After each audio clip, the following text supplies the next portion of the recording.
Well, the time has come. I can't tell you how many hours I've spent working on this car. I found all sorts of little things that needed addressed and other things that I didn't like, so I changed them. I found miles of extra wiring under the dash, which I removed and got the wiring back to where it needed to be. If I was to recommend something on this car to someone doing this at home, I would say buy a new engine wiring harness and just use the new wiring harness instead of trying to rebuild and modify the one that came in this car. I would have been way farther ahead to just get a new harness and plug it in. It's a bolt and a couple connectors and would have been done. But I was trying to save the customer money. We have a budget that we want to stay in, so I spent a little bit of time, redid some wiring, got the wiring where it needs to be. I have everything functioning the way I need it to be now, I think.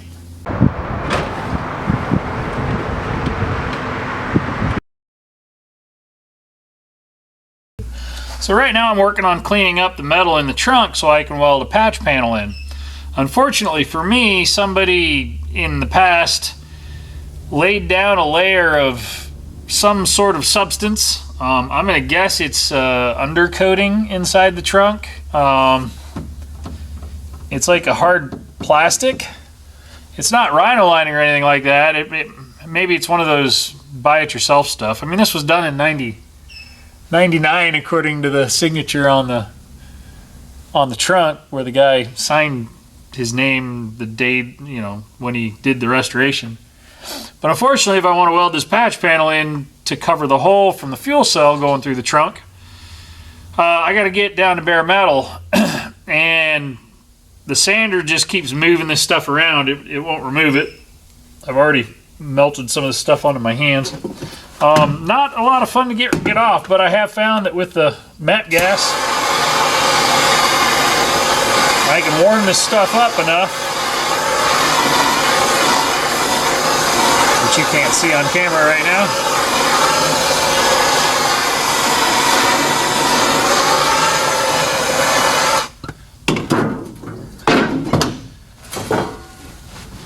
I can warm this stuff up enough to be able to wipe it clean-ish. Oh man, he like filled these troughs. So this black sludge comes up. This is going to take a while. So, just one more of those things. It just takes way more time than you expect it to when you're doing something. Welding a patch panel in a trunk shouldn't really take that long. But I don't know how long it's going to take me to clean this up. But I got to have bare metal. I can't weld the plastic. Keep moving forward.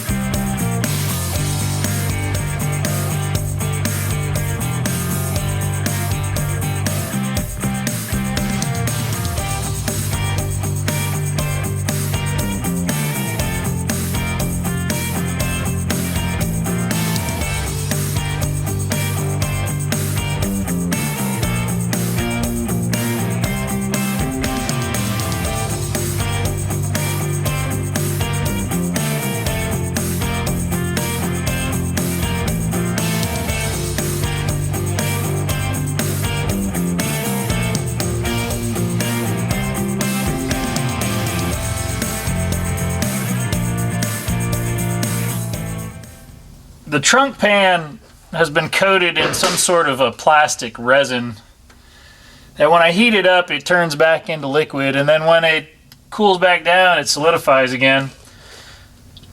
They used this stuff to fill in a whole bunch of pinholes in this trunk pan instead of just putting a whole trunk pan in it. The pan's pretty solid, but it does have pinholes in it. Unfortunately for me, I want to weld, and I can't weld to pinholes, and I certainly can't weld to metal with pinholes that are filled with plastic. So I'm basically fastening my patch panel into place. I ordered some panel bond adhesive, but it won't be here until tomorrow. So I'm going to go ahead and put my fuel system back into this, because now that I'm not welding on this car, I can put my fuel system in. My engine is ready to break in. At least I'll have some glimpse of success today. because I should be able to fire it up, do my engine break-in, and then tomorrow I can drain my break-in oil, glue this panel in, lock it down, and then I will be that much closer to being done with this project. So, minor setback, can't weld in my patch panel, but that's okay. We will use a panel bond adhesive, we'll glue it in, it'll be fine, it'll be fully sealed. It'll work just fine, it's just a different way to do it. Another step forward, couple steps back, couple steps forward. It's just the way it is working on cars. Let's get after putting this fuel tank up in here. We are going to fire this thing up. I've got my coolant in it. I put engine oil in it through a pressure pot system so that it's lubed through the pressure side. According to the directions, I never pulled the distributor out. The distributor is factory set to where it needs to be. We will double check that. My cooling fan is set up through a thermal switch on the passenger side cylinder head.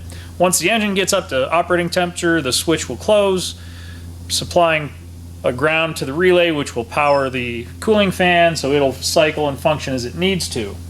That way we don't hear the cooling fan just running all the time, because that's just one of those things that annoys me. Everything else looks pretty solid. I'm pretty happy with how everything turned out. So now it's time to fire this thing up, do my initial break-in, and hope I did everything correctly and don't end up having to clean a big mess up off the floor. So here we go, first fire, 68 Camaro.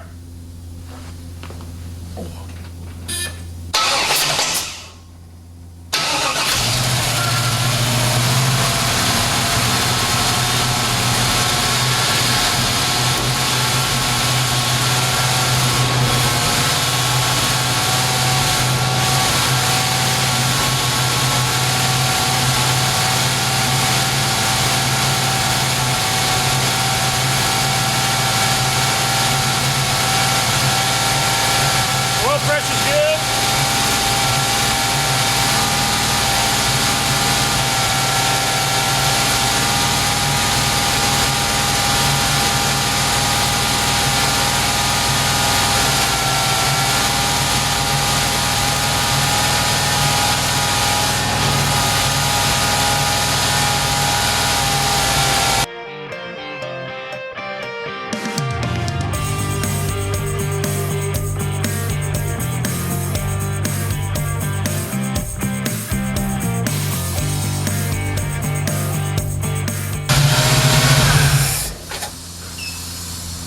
And I have a fuel leak.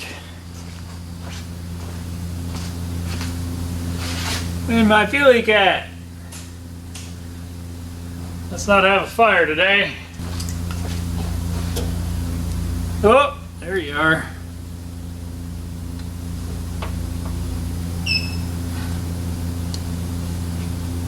Ah, you're leaking there. That sucks. All right, I fixed my fuel leak, I think. So we'll try this again.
So I was able to get my half-hour runtime in on this. Had to shut it down because it was doing some funny things. Fuel leak. Don't want to run your engine with a fuel leak. That could be bad.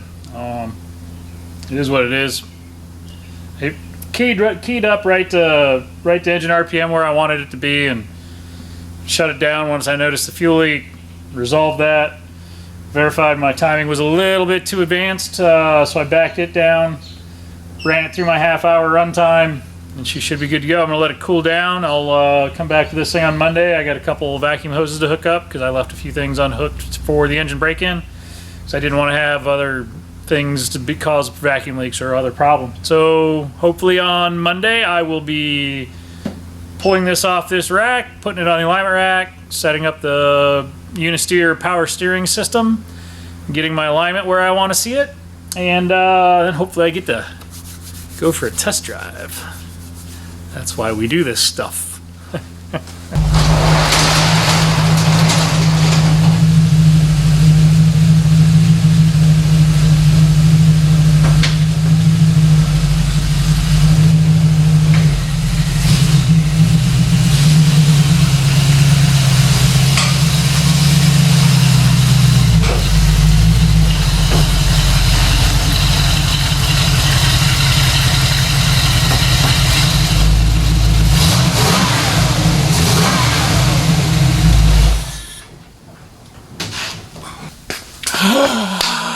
It moved!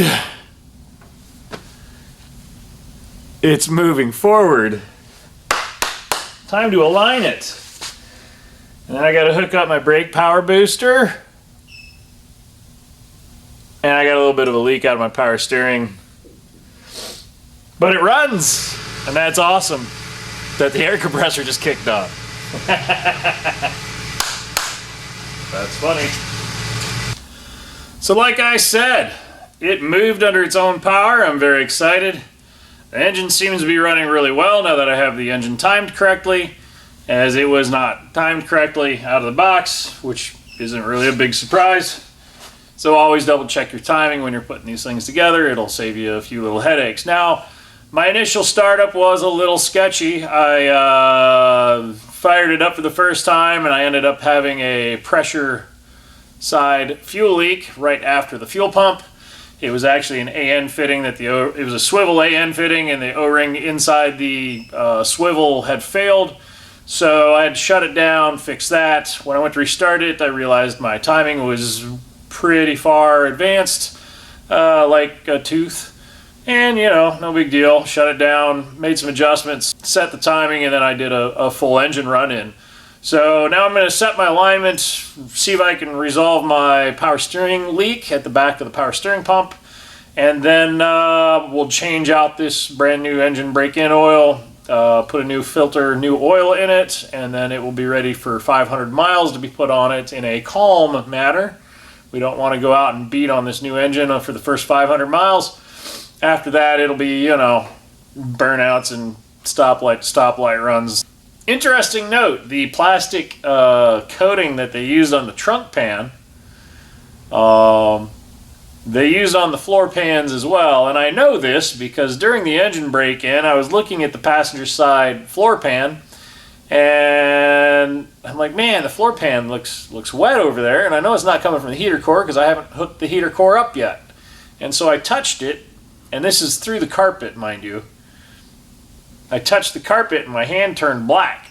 That coating on the floor pan is actually wicking through the carpet because of the exhaust temperatures underneath the floor pan is heating up the floor pan enough that coating is getting soft and wet. So we'll probably do something.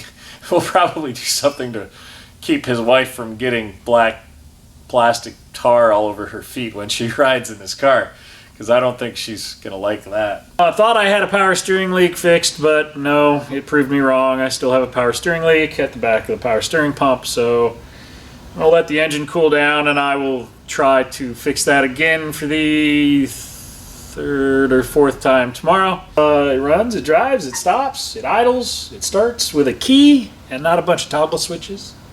All the toggle switches are gone. I ripped out a mile of unneeded wiring out of this thing. So tomorrow I will try to fix the power steering again after she cools down. Whew, that was a lot of work. Obviously, the scope of this project was a little bit more than a typical in and out kind of project, and we took care of a lot of stuff other than just replacing the motor. Took care of a lot of drivability issues. The front end suspension has been replaced, makes this thing a lot easier to drive, a lot more comfortable to drive. All the engine mounts and transmission mounts have been replaced so that they're not jarring you like crazy while you're driving down the road. Power steering has been added. We got that done. Nice thing with this crate motor from Jegs is it comes with the full serpentine belt system, which is typically like $1,000 on a small block.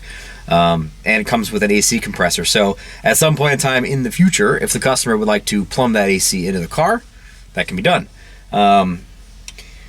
Power-wise, it's a little bit less power than it made when it was in the 383 stroker form, but it's still very respectable and capable of doing a burnout. But first, before burnouts, we need to put some mileage on this thing. So I'm going to get this thing on the road, and I will show you the difference in drivability in this thing, and how much more comfortable a car this is, just by getting rid of a little bit of that race car heart, making it more of a streetable car. Without a further ado, let's fire this thing up, put some miles on it.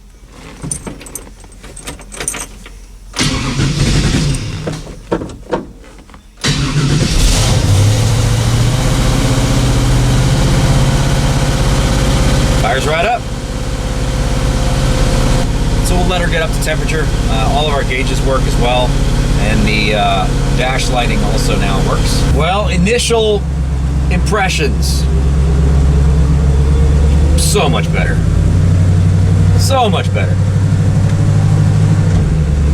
This thing is no longer wanting to beat me to death.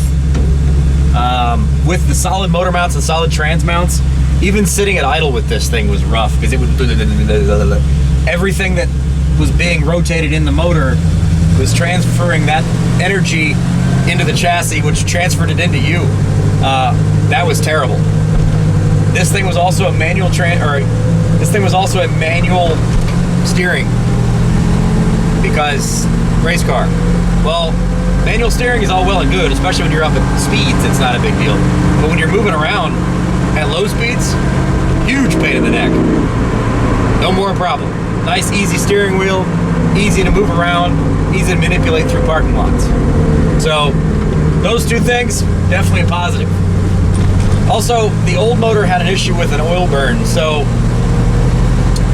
when it was burning that oil, when it was dripping oil, it was dripping that oil onto like manifolds, and the car would then smell like burning oil or burning fuel. Not a very pleasant experience. Now that you no longer have that, much more pleasant experience. Now hopefully you guys can tell this in the video. When I was shooting this before, I was doing a freehand video. But you can see whenever I hit a little bump, I was all over the place. I complained originally that everything in this car made noises, everything rattled. The shifter literally was the ball on the shifter. Just everywhere you would go, you had to hold your hand on the shifter, otherwise it would drive you nuts. None of those problems anymore. This is now a very, very drivable 68 Camaro.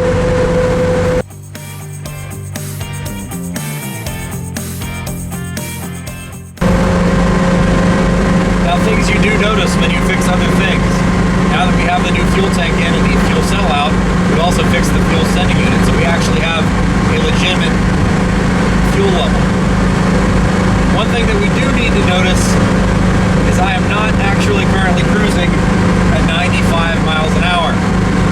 So the gearing that's in this Speedo probably not matched correctly to the rear end gear. So at some future point, we're probably going to need to replace that. Not a real big deal, but nothing worked before, so you don't know until you fix it. All in all, this is so much better of a car. So much better of a car to drive. The rear suspension is still pretty tight. It still has all of the upgraded suspension in the rear that made this thing track and hook when it was a drag car. So it is still a little bit stiff in the rear, but with loose loosening up the front, making it a little bit more forgiving, it has drastically improved the drivability of this car and the comfort of this thing. I can drive this thing with one hand now, and it's extremely comfortable. It doesn't want to beat me to death. I don't feel like I'm going to die while I'm driving down the road. And if I were to have a pretty lady wanting to sit next to me, I don't think she would be upset riding in this car. Good job. Good job, us. Well, an hour of driving later. A little over an hour of driving later. The light is starting to fade. You can't really tell that. But it is 4:10, so I'm hustling back to the shop before rush hour gets too nasty here in Columbus. Other than the fact that the speedo is really wrong, and I'd be there cruising at 100 miles an hour for 70. Very happy. Real happy with how this thing is running. I think the customer's going to be very, very happy. There's a couple of things that we'd like to mess with that we need to check into. A little bit of a drivetrain sound that we couldn't really hear before. We are hearing now. We need to look into, but otherwise, this step of the 16